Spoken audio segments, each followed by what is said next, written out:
regarding this anti-Trump dossier. And also tonight, House lawmakers grilling the FBI director, Christopher Wray, on Capitol Hill about new information regarding the Trump-hating FBI agent Peter Strzok after Strzok was fired from Robert Mueller's investigation.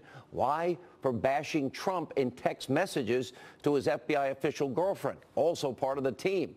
Now, before we show you the video, remember, Strzok signed the document that started the entire Russian investigation, and Strzok's team was assigned to handle the dossier when it was first given to the FBI. And Strzok oversaw the interview of former National Security Advisor Lieutenant General Michael Flynn, and he played a key role in the Clinton email investigation. This guy never slept, including, by the way, attending Hillary's FBI interview that was not under oath.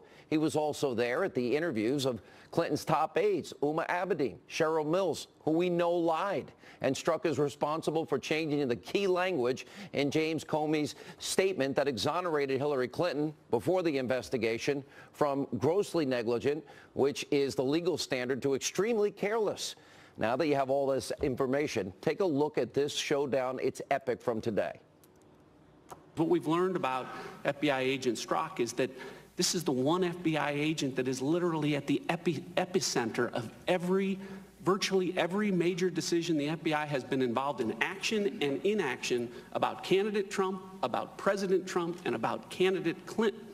And if that one agent at the center or source is decidedly anti-Trump and decidedly pro-Clinton, that raises real questions. I'm sure you're aware of the recent media reports indicating that Peter Strzok, who is a special agent at the FBI, changed the words grossly negligent to extremely careless in former Director Comey's statement closing the Clinton investigation. Gross negligence is the language in the statute, I believe.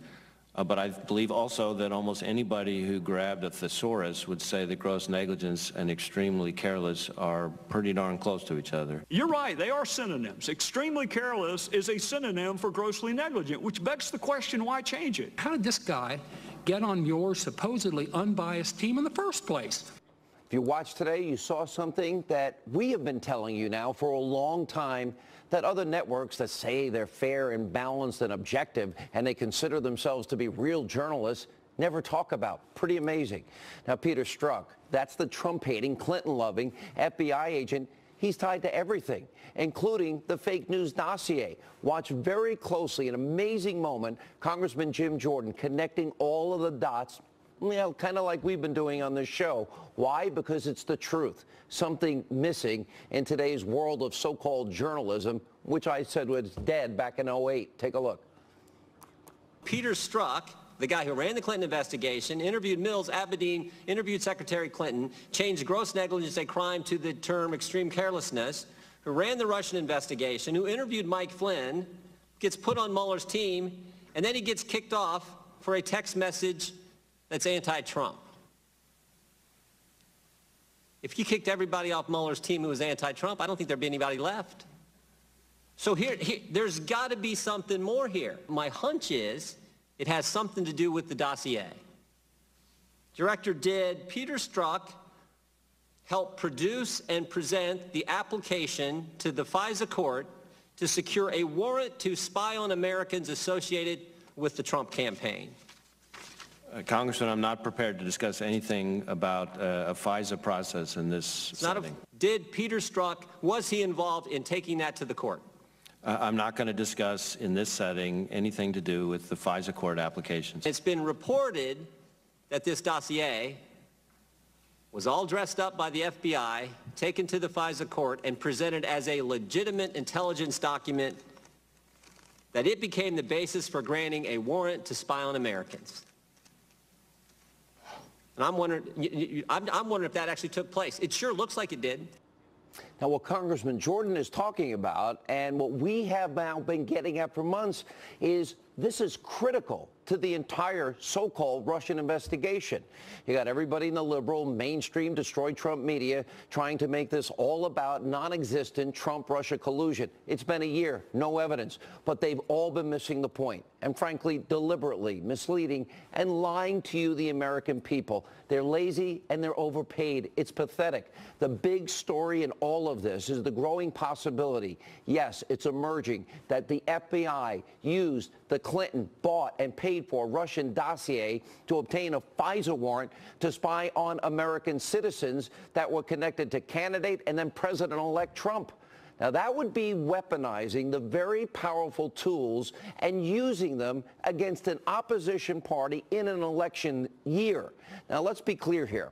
It's not a smoking gun quite yet, but it's coming. But that's all where the signs now are pointing to. We'll follow this every single step of the way. We're ahead of the curve. Please stay with us. And one more very important point.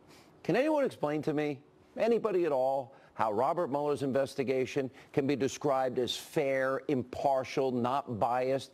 Let's imagine for just a second it's you.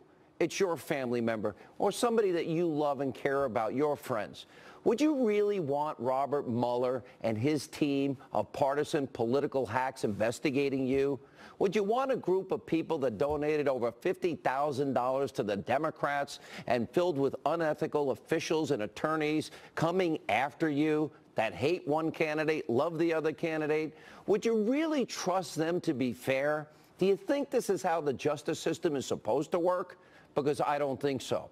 And also tonight, yes, no class, Barack Obama back again. What is he doing? Launching a new far-left attack against President Trump, warning that America could turn into Nazi Germany.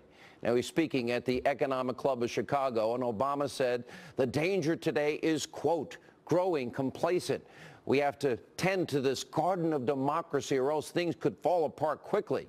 That's what happened in Germany in the 1930s, which, despite the democracy of the Weimar Republic and centuries of high-level cultural and scientific achievements, Adolf Hitler rose to dominate. 60 million people died, so you got to pay attention, and you got to vote. All right, very cute, very clever, comparing the president in a subtle way to Hitler and Nazis. Obama, by the way, how are your unrepentant domestic terrorist buddies, Bill Ayers and Bernardine Dohrn, doing? Oh, and by the way, please send our best wishes to the Church of GD America and the Reverend Jeremiah Wright. Now, the former president is obviously sick, pathetic, and twisted in this obsession with President Trump. He's kind of like everybody in the media. And every single chance Obama gets, whether it be here or at home, overseas, doesn't matter, he's trashing, trying to undermine the president. Maybe he can't get over the fact that his record was atrocious. Maybe he needs to take his own advice and accept the results of the election. Okay, President Obama, Hillary lost. Time for you two to get over it. And by the way, I know this is probably impossible, but maybe try taking some notes from George W. Bush, because George W. Bush never criticized you, not one time after he left office, because he actually respected the office more and thought it was more important. Finally tonight, over at Conspiracy TV, MSNBC, Crazy Liberal Joe and his cohorts over at that network, well, they're at it again, now stooping to a new low, attacking and trying to discredit the president in a segment only Chicken Little could be proud of. Liberal Joe and his panel of never Trump-hating sycophants had a collective meltdown during some deranged and reckless speculation about the president's health. Watch this. He is clearly slurring his words. I don't know what the cause of it is. The question of his fitness, of his stability is in the air. At the beginning of the speech, before the slurring started, I said, Mika, look at him. This is not the person that we knew even 3 years ago. He does not look in great physical shape and hasn't for some time. Now it's Republicans that are coming to us and saying the President of the United States is not mentally fit. They're not mentally fit to host a TV show. There you have it.